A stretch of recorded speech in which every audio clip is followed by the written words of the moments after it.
Hi guys, welcome to my pathshala. मैं राजेंद्र दुबे आप सभी का पाठशाला पे स्वागत करता हूं। और अपने इस लेसन में हम लोग आज चर्चा करेंगे प्रियम्बल पर। किस पे? प्रियम्बल पर चर्चा करेंगे, जिसे आप कहते हैं भारतीय संविधान की उद्देशिका। किसकी? भारतीय संविधान की उद्देशिका कहेंगे आप इसे। क्या कहते हैं आप इसे? उद्देशिका। ठीक, उद्देशिका या प्रस्तावना भी इसे कहा जाता है। क्या कहा जाता है? प्रस्तावना भी कहा जाता है। क्या कहते हैं? प्रस्तावना। देखिए, जब भी हम कोई लोग नई बुक खरीदते हैं तो उसमें क्या सबसे पहला चैप्टर क्या होता है? सबसे पहले चैप्टर के पहले लेखक की कलम से या प्रस्तावना लिखा होता है। तो क्या है प्रस्तावना? किसी भी बुक में अगर प्रस्तावना लिखी जाती है तो उसका इश्यू होता है, उसका रीजन होता है, उसका कारण होता है कि उस बुक में और आगे क्या लिखा गया है, क्या लिखने का जो विचार जो किताब लिख रहा है या जिन लोगों द्वारा वो किताब लिखी जा रही है उसमें आगे क्या लिखा जाएगा। मतलब कहीं ना कहीं उस पूरे बुक की समरी इस प्रियम्बल में, उस उद्देशिका में या प्रस्तावना में आ जाती है। तो भारतीय संविधान की भी जो उद्देशिका है या प्रस्तावना है या प्रियम्बल है, ये भी पूरे भारतीय संविधान की समरी प्रस्तुत करता है। तो इसे भारतीय संविधान की आत्मा भी कहा जाता है। क्या कहते हैं? सोल ऑफ इंडियन कॉन्स्टिट्यूशन, भारतीय संविधान की आत्मा भी कहते हैं। प्रायः प्रश्न बनता है, बार बार यह सवाल पूछा गया है कि भारतीय संविधान की आत्मा क्या है। तो भारतीय संविधान की आत्मा क्या होगा? उद्देशिका, प्रस्तावना या प्रियम्बल को भारतीय संविधान की आत्मा कहेंगे। क्लियर? तो आते हैं, देखते हैं कि क्या क्या कैसे बना ये प्रियम्बल और क्यों भारतीय संविधान में आया। ठीक, तो जब संविधान सभा की पहली बैठक हुई 9 दिसंबर 9 ऑफ दिसंबर 1946 को, सेकंड सिटिंग हुई 11 सितंबर 1946 को। कब हुई? 11 दिसंबर 1946 को। ये 2 बैठकें हुई लगातार।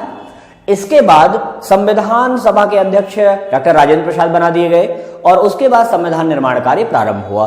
तो जब संविधान निर्माण कार्य प्रारंभ होता है तो उस कंडीशन में उद्देश्य प्रस्ताव लाया गया 13 दिसंबर 1946 को। कब? प्रियम्बल का प्रपोजल कब आया?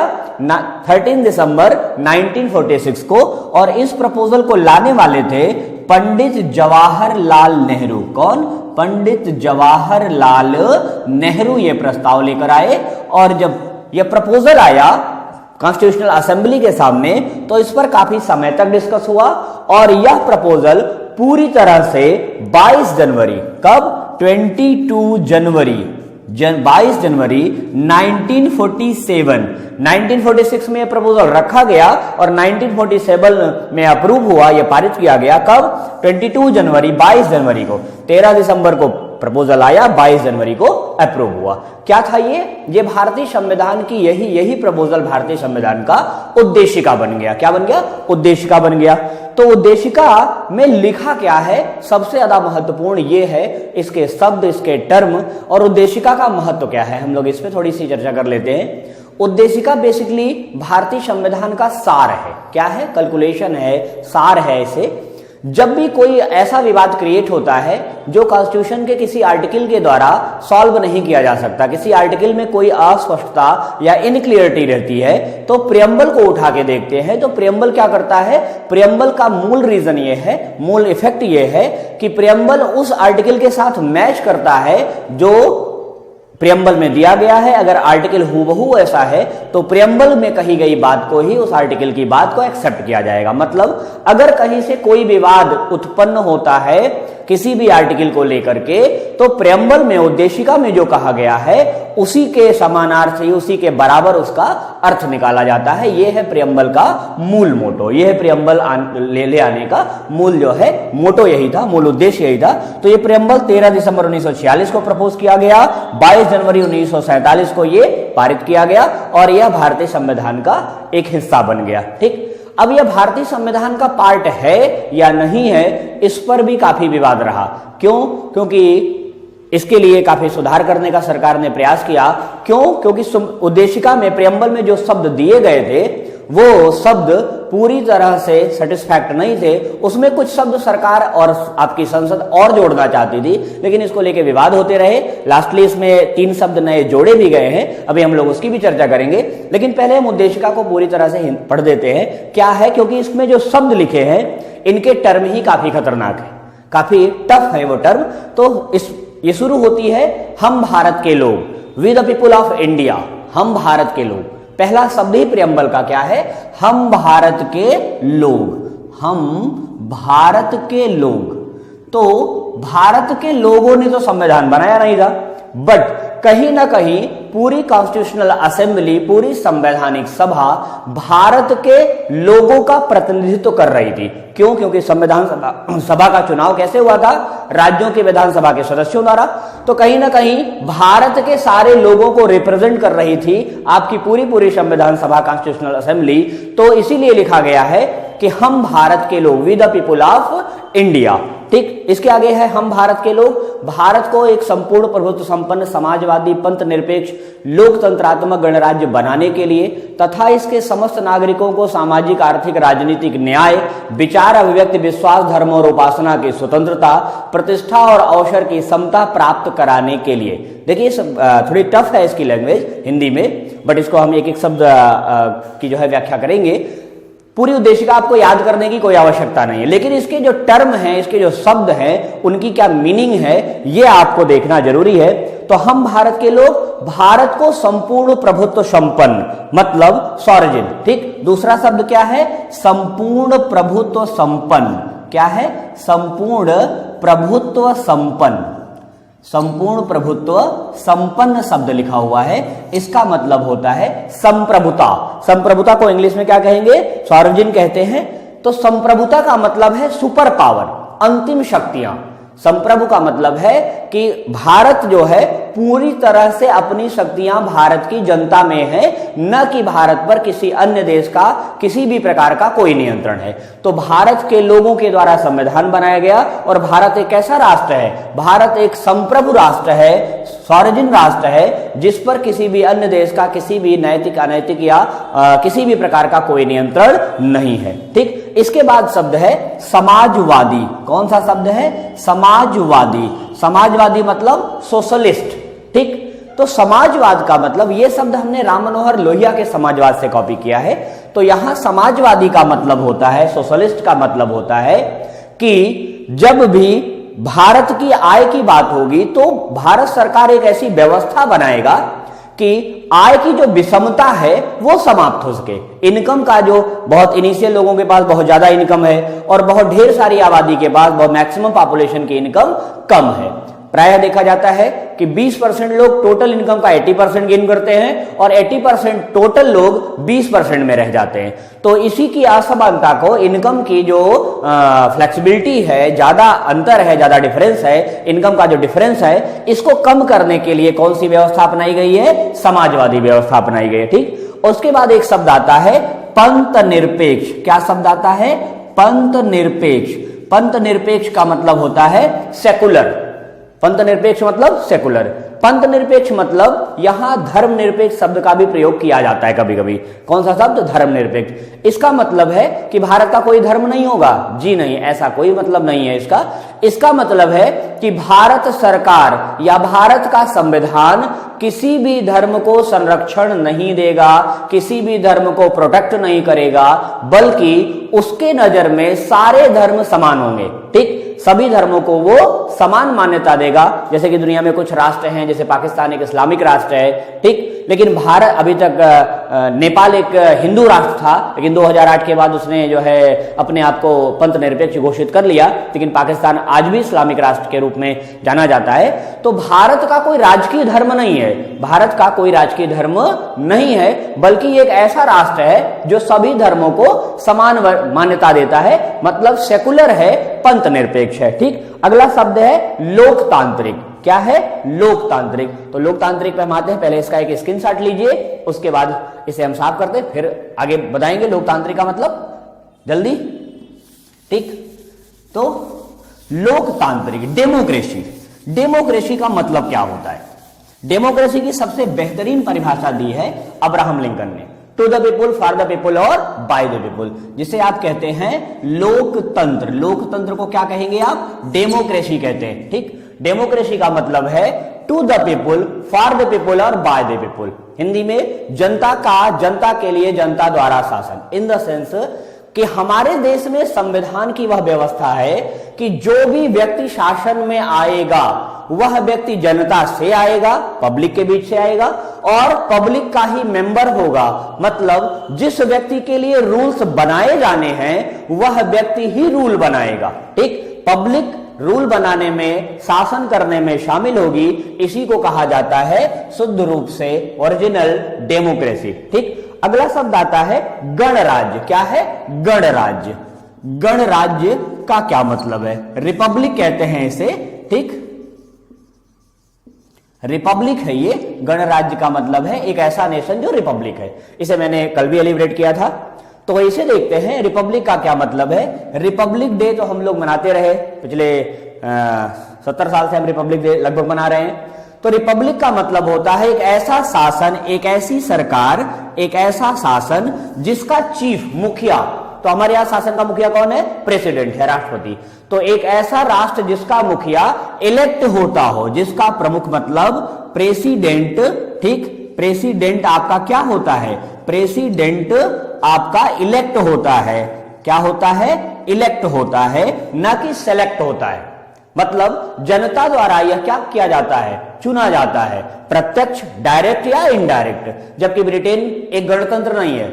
यूएसए की बात करें तो यूएसए एक डेमोक्रेटिक नेशन भी है और उसके साथ साथ रिपब्लिक भी है। भारत भी डेमोक्रेटिक है। भारत की सरकार संसद जहां से बनती है और वो चुन करके आती है, वो इलेक्ट होकर के आती है। और उसी प्रकार अमेरिका में भी सरकार चुन के आती है। लेकिन ब्रिटेन की सरकार तो चुन के आती है, लेकिन वहां का जो शासन प्रमुख, मुखिया, राजा या सम्राट है, वो जनता द्वारा चुन करके नहीं आता, बल्कि क्या होता है? वो नॉमिनेट होता है, वंशानुगत आता है, पिता का के बाद पुत्र। ठीक, तो ये व्यवस्था वहां चलती है। जबकि भारतीय शासन में क्या व्यवस्था है कि रिपब्लिक है, यहां चुनाव किया जाता है। उसके साथ आता है कि अंगीकृत, एडॉप्ट। ठीक, तो जब उद्देशिका के आगे वाला भाग पढ़ेंगे कि हम भारत के लोग, तो लास्ट लाइन इसकी है कि हम अपने संविधान को अंगीकृत, अधिनियमित और आत्मर्पित करते हैं। तो अंगीकृत मतलब एडॉप्ट, अंगीकृत मतलब एडॉप्ट। तो एडॉप्ट कब किया गया? यहीं पर बार बार यह क्वेश्चन बना हुआ है कि भारतीय संविधान को कब एडॉप्ट किया गया, अपनाया गया। ठीक, अंगीकृत मतलब अपनाया गया या एडॉप्ट किया गया। तो भारतीय संविधान सभा ने भारतीय संविधान को 26 नवंबर 1949, 26 नवंबर 1949 को एडॉप्ट किया। कब एडॉप्ट किया? 1949 को एडॉप्ट किया। ठीक, और उसके बाद आता है अधिनियमित। क्या है? अधिनियमित। तो ये लागू किया गया, अधिनियमित किया गया। और उस अधिनियमित का मतलब इंसेंट होता है। और आत्मर्पित, सेल्फ डिवोटी, ये क्या है? ये भारत के नागरिकों के द्वारा आत्मर्पित किया गया है, ये सेल्फ डिवोटी है। ठीक, तो ये शब्द जो है कभी कभी पूछता है, प्रायः ये समाजवादी और पंथ निरपेक्ष, और उसके साथ साथ सबसे ज्यादा पूछा जाने वाला शब्द है रिपब्लिक, कि भारत एक गणतंत्र है, तो गणतंत्र की विशेषता क्या है? तो गणतंत्र की विशेषता मैं एक बार फिर बताता हूं कि एक ऐसी शासन व्यवस्था जहां का मुखिया, एक ऐसा सिस्टम, एक ऐसी गवर्नमेंट जिसका चीफ, जिसका मुखिया जनता द्वारा डायरेक्ट या इनडायरेक्ट चुन करके आता है। कैसे आता है? डायरेक्ट या इनडायरेक्ट चुन करके आता है। तो यह आपकी उद्देशिका है। ठीक, उद्देशिका में संशोधन करने का प्रयास किया गया, और एक बार नहीं कई बार किया गया, लेकिन हर बार कहीं ना कहीं सर्वोच्च न्यायालय इसमें आड़े आता रहा। लेकिन 1773 में इसे अप्रूव किया गया। क्यों?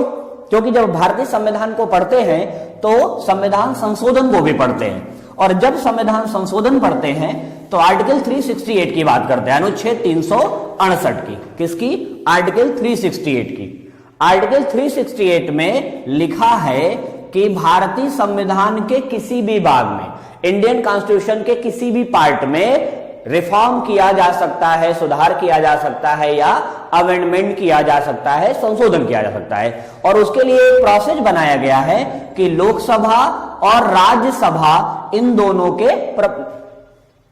के सामने प्रपोजल रखा जाएगा।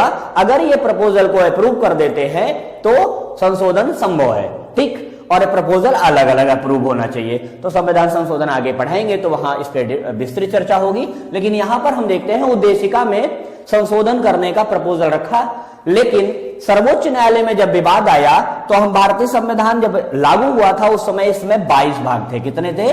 22 भाग थे। इसके पहले भाग में क्या है? संघ राज्य क्षेत्र, संघ राज्य क्षेत्र। दूसरे भाग में क्या है? नागरिकता का प्रावधान है, सिटीजनशिप, ये यूनियन एंड स्टेट सिटीजनशिप। तीसरे भाग में फंडामेंटल राइट। चौथे भाग में आपका नीति रक्षक तत्व, directive principle of state policy. पूरे 22 तक चले जाइए, कहीं भी उद्देशिका का कोई वर्णन नहीं किया गया है। तो सर्वोच्च न्यायालय पहले मानता रहा कि उद्देशिका संविधान का भाग ही नहीं है। क्या है? उद्देशिका को पहले सर्वोच्च न्यायालय ने, सुप्रीम कोर्ट ने संविधान का भाग नहीं माना, लेकिन 1973 में, कब? 1973 में एक मुकदमा आया, एक केस आया सुप्रीम कोर्ट के सामने, जिसे आप कहते हैं केशवानंद भारती बनाम केशवानंद भारती वर्सेज, ठीक, केरल राज्य। कौन सा मुकदमा था? केशवानंद बनाम केरल राज्य। इस मुकदमे में सर्वोच्च न्यायालय ने, सुप्रीम कोर्ट ने यह ऑर्डर दिया कि और एक्सेप्ट किया कि इंडियन कॉन्स्टिट्यूशन की सूल आत्मा उद्देशिका है और इसमें परिवर्तन किया जा सकता है। तो जब सुप्रीम कोर्ट ने इस बात को एक्सेप्ट कर लिया कि उद्देशिका में परिवर्तन किया जा सकता है, तो उसी के बाद भारतीय संविधान, इंडियन कॉन्स्टिट्यूशन में रिफॉर्म किया गया और वो रिफॉर्म हुआ 1976 में। कब? 1976 में। और ये अमेंडमेंट आया 42वां संविधान संशोधन, 42वां कॉन्स्टिट्यूशनल अमेंडमेंट, ठीक, संविधान संशोधन किया गया। और 42वें संविधान संशोधन के द्वारा संविधान में उद्देशिका में परिवर्तन हुआ, ठीक। और उस उद्देशिका में 3 नए शब्द जोड़े गए। कौन कौन से शब्द? वो 3 नए शब्द जोड़े गए। पहला शब्द है समाजवादी। पहला शब्द जुड़ा समाजवादी। तो कभी कभी यह सवाल बनता है कि कौन सा नया शब्द जोड़ा गया? समाजवादी, सोशलिस्ट। दूसरा शब्द जुड़ा पंथ निरपेक्ष, सेकुलर। क्या? कौन सा शब्द? पंथ निरपेक्ष।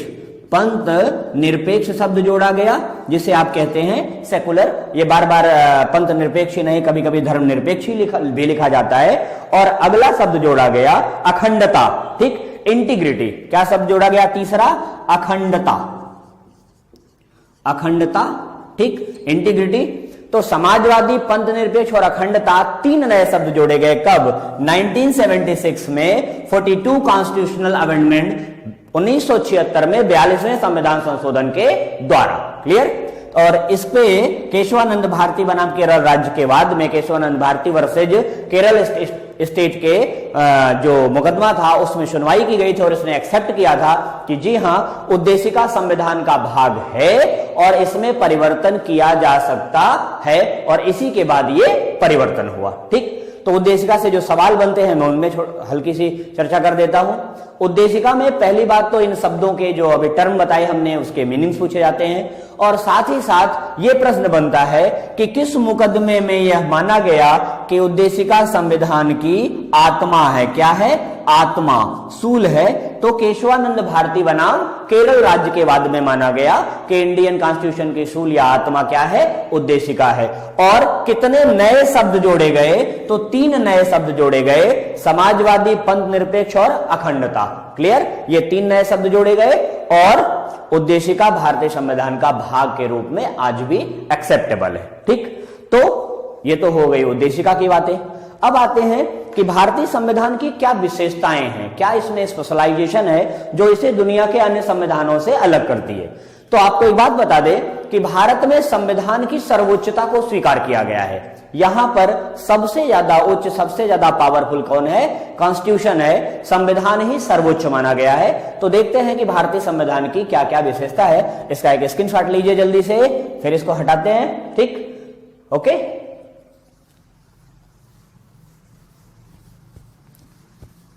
तो आते हैं भारतीय संविधान की विशेषता, फीचर्स ऑफ इंडियन कॉन्स्टिट्यूशन की बात करेंगे हम लोग। फीचर्स ऑफ इंडियन कॉन्स्टिट्यूशन क्या है? भारतीय संविधान की विशेषता ये देखेंगे।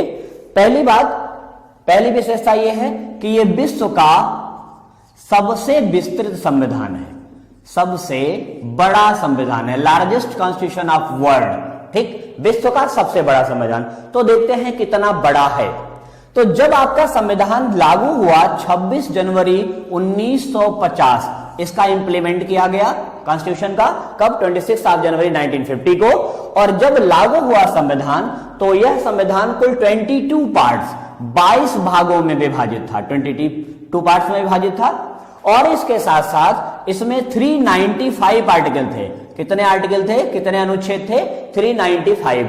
और टोटल 8 शेड्यूल थे। 8 क्या थे? शेड्यूल्स थे। शेड्यूल्स मतलब आपका क्या होगा? शेड्यूल्स का मतलब है कि इसके 10 जो है अनुसूचियां थी। क्या थी? अनुसूचियां थी 10, 8 अनुसूचियां थी, 22 भाग, 395 अनुच्छेद और 8 अनुसूचियां।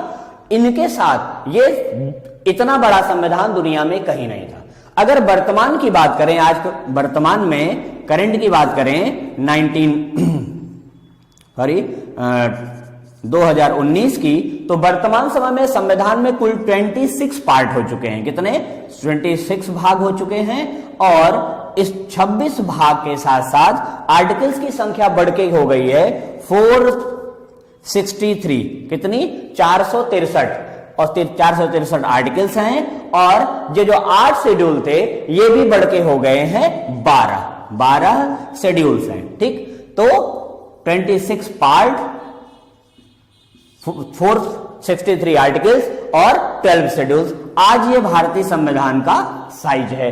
तो ये दुनिया का सबसे बड़ा संविधान माना जाता है। जबकि दुनिया का सबसे छोटा संविधान कौन सा है? तो दुनिया का सबसे छोटा संविधान है, सबसे लिटिल कॉन्स्टिट्यूशन है यूएसए का। किसका? यूएसए का है। और यूएसए का संविधान मात्र और मात्र उसमें 7 आर्टिकल्स हैं। कितने? 7 अनुच्छेद हैं। तो भारत के संविधान की सबसे पहली विशेषता है कि that is the largest constitution of India world. तो Indian constitution is the largest constitution of the world, दुनिया का सबसे बड़ा संविधान है। और इसकी दूसरी विशेषता अगर देखें तो यह लिखित संविधान है, ठीक। दुनिया में 2 प्रकार के संविधान है, इसका स्क्रीनशॉट लीजिए जल्दी से, ठीक। पूरे वर्ल्ड में 2 प्रकार के संविधान पाए जाते हैं, एक रिटन कॉन्स्टिट्यूशन, एक नॉन रिटन कॉन्स्टिट्यूशन। तो भारत का संविधान कैसा है? लिखित है। कैसा है? लिखित है, रिटन कॉन्स्टिट्यूशन है। और ये लिखा गया किसके द्वारा? संविधान सभा के द्वारा। क्लियर? तो सबसे पहले, विश्व में सबसे पहले किसने संविधान लिखा? तो विश्व का पहला लिखित संविधान, वर्ल्ड का फर्स्ट रिटन कॉन्स्टिट्यूशन बनाया गया यूएसए के द्वारा। और यूएसए ने 1776 जिसे आप कहेंगे 1776 में अपना संविधान बनाया। और यह दुनिया का सबसे पहला लिखित संविधान है, जबकि भारत के पहले भी तमाम देशों ने लिखित संविधान का निर्माण कर लिया था। यह इसकी दूसरी विशेषता है, ठीक। आगे आते हैं, एकल नागरिकता। यह इसकी दूसरी विशेषता है। इसकी तीसरी विशेषता होगी एकल नागरिकता। क्या है? एकल नागरिकता, सिंगल सिटीजनशिप। क्या है? Single citizenship. तो सिंगल सिटीजनशिप का मतलब क्या होता है ये देखते हैं। एकल नागरिकता या सिंगल सिटीजनशिप क्या है? भारत में जब भी आप कभी फॉर्म वगैरह अप्लाई करते होंगे तो उसमें पूछता होगा सिटीजनशिप, आप लिखते हैं इंडिया। लेकिन इसका एक अपवाद भी है, जम्मू कश्मीर के नागरिकों को सिंगल सिटीजनशिप नहीं बल्कि ड्यूअल सिटीजनशिप प्राप्त है। उनके पास दोहरी नागरिकता है, कारण कि वहां की संवैधानिक व्यवस्था भारत की संवैधानिक व्यवस्था से थोड़ी सी अलग है, ठीक। तो एकल नागरिकता का मतलब है कि भारत का नागरिक सिर्फ और सिर्फ भारत की ही नागरिकता रख सकता है, न कि किसी अन्य देश की। अगर आपने किसी अन्य देश की नागरिकता ली तो भारत की नागरिकता स्वतः ही चली जाएगी। क्या होगा? भारत की नागरिकता स्वतः समाप्त हो जाएगी। क्लियर? यह है सिंगल सिटीजनशिप। संसदीय शासन प्रणाली, अगली विशेषता क्या होगी? संसदीय शासन प्रणाली, पार्लियामेंट्री सिस्टम। तो इसको तो हमने पहले भी एलिब्रेट किया है संसदीय शासन प्रणाली को, लेकिन यहां पर थोड़ी सी शासन प्रणाली पे और बात करेंगे। पार्लियामेंट्री सिस्टम भारत में है, संसदीय शासन प्रणाली, संसदीय शासन प्रणाली, पार्लियामेंट्री सिस्टम। देखिए, वर्ल्ड में 2 प्रकार की शासन प्रणालियां पाई जाती हैं, एक है संसदीय और दूसरी है अध्यक्षीय। कौन सी? अध्यक्षीय शासन प्रणाली, इसे आप प्रेसिडेंशियल सिस्टम कहते हैं। तो संसदीय शासन प्रणाली में जो गवर्नमेंट होती है वो कहां से बन के आती है? वो गवर्नमेंट पार्लियामेंट से ही बनती है, पार्लियामेंट के मेंबर ही गवर्नमेंट में शामिल होते हैं। लेकिन जो अध्यक्षीय शासन प्रणाली प्रेसिडेंशियल सिस्टम है, ये यूएसए के शासन की विशेषता है। यूएसए में राष्ट्रपति ही सरकार का भी मुखिया होता है और देश का भी मुखिया होता है। ठीक, यहां पर दो प्रकार के सत्ता के केंद्र होंगे, पावर के का सेंट्रल दो होगा। एक होता है आपका राष्ट्रपति या राष्ट्राध्यक्ष, राष्ट्रपति या राष्ट्राध्यक्ष, और दूसरा है आपका प्रधानमंत्री या मंत्रिपरिषद। तो यहां सत्ता दो लोगों के हाथ में है। ये फॉर्मल चीफ है, ये रियल चीफ है। ये औपचारिक प्रमुख है और ये रियल प्रमुख है। ये देश का मुखिया है, कंट्री हेड है, और ये सरकार का मुखिया है। किसका मुखिया? सरकार का, मतलब गवर्नमेंट का मुखिया।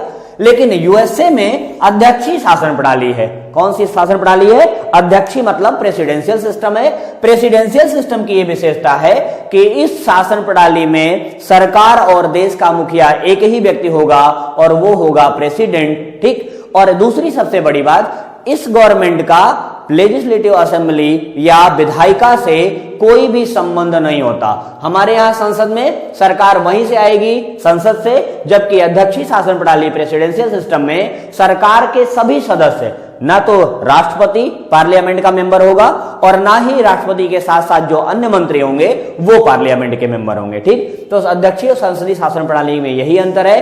संसदीय शासन प्रणाली को अपनाया है। ठीक, कैसा शासन? संसदीय शासन। और यह व्यवस्था हमने ब्रिटेन से अपनाई है। कहां से अपनाई है? ब्रिटेन से अपनाई है। ओके, एक और विशेषता इसकी है नम्यता और कठोरता का मिश्रण। नम्यता मतलब फ्लेक्सिबिलिटी और कठोरता मतलब रिजिडनेस।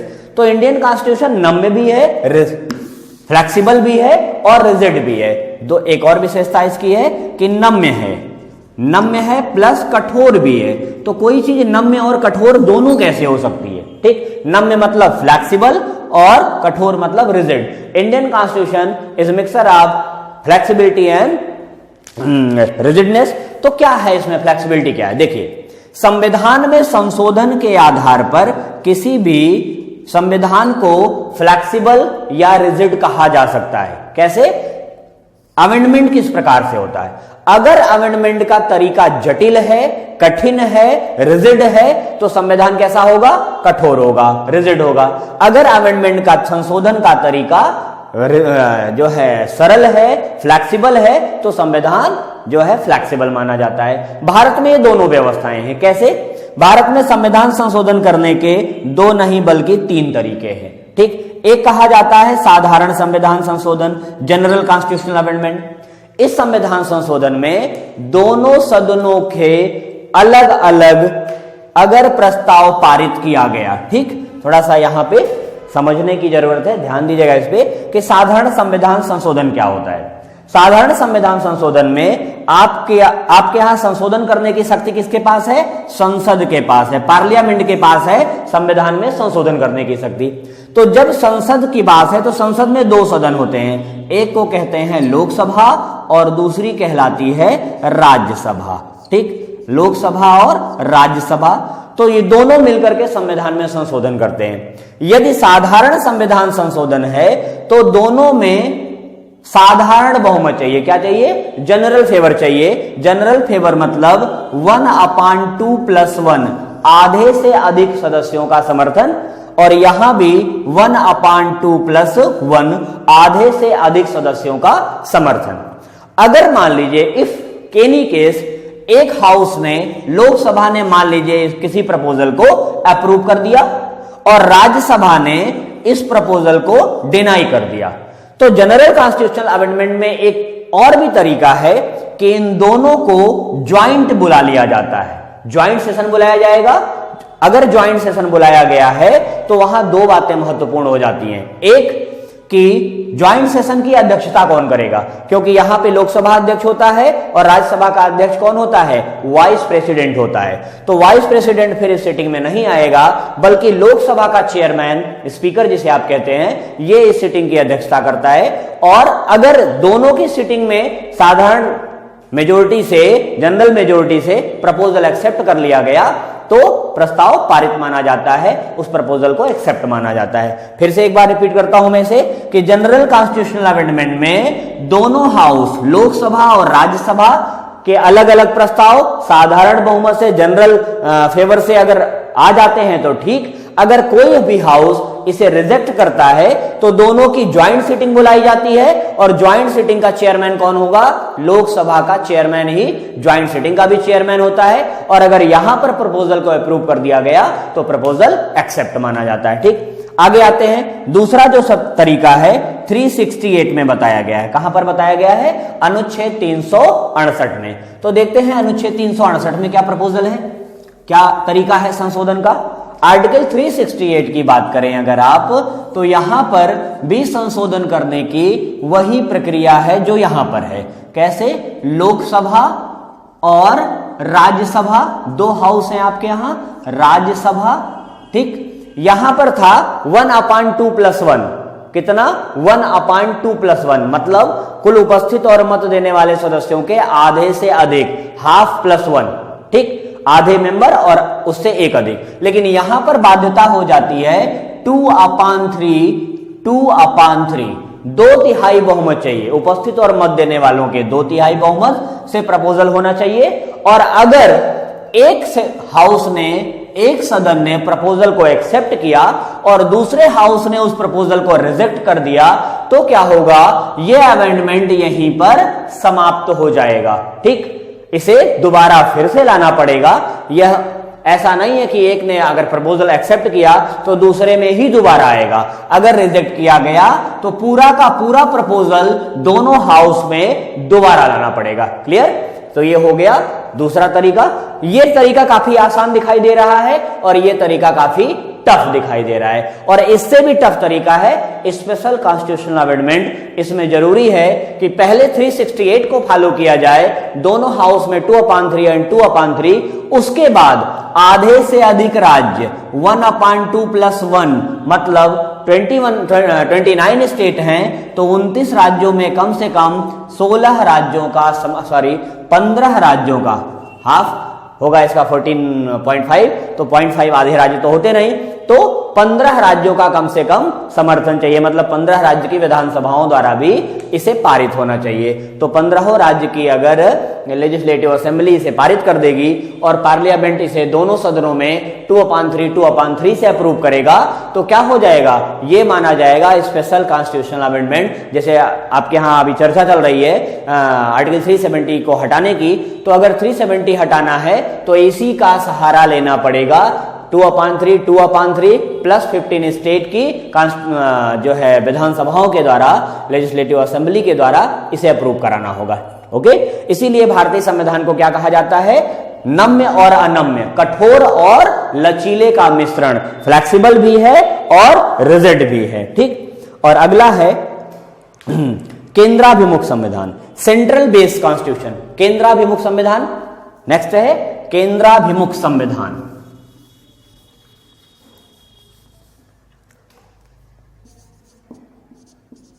केंद्राभिमुख, केंद्राभिमुख मतलब होता है सेंट्रल ओरिएंटेड, केंद्र सरकार। केंद्राभिमुख मतलब कि सेंट्रल में जो सरकार है उसी के बेस पे संविधान होगा। देखिए, बहुत सी कंडीशंस ऐसी होती हैं जब टोटल का टोटल पावर कहां चला जाता है? सेंट्रल गवर्नमेंट के पास।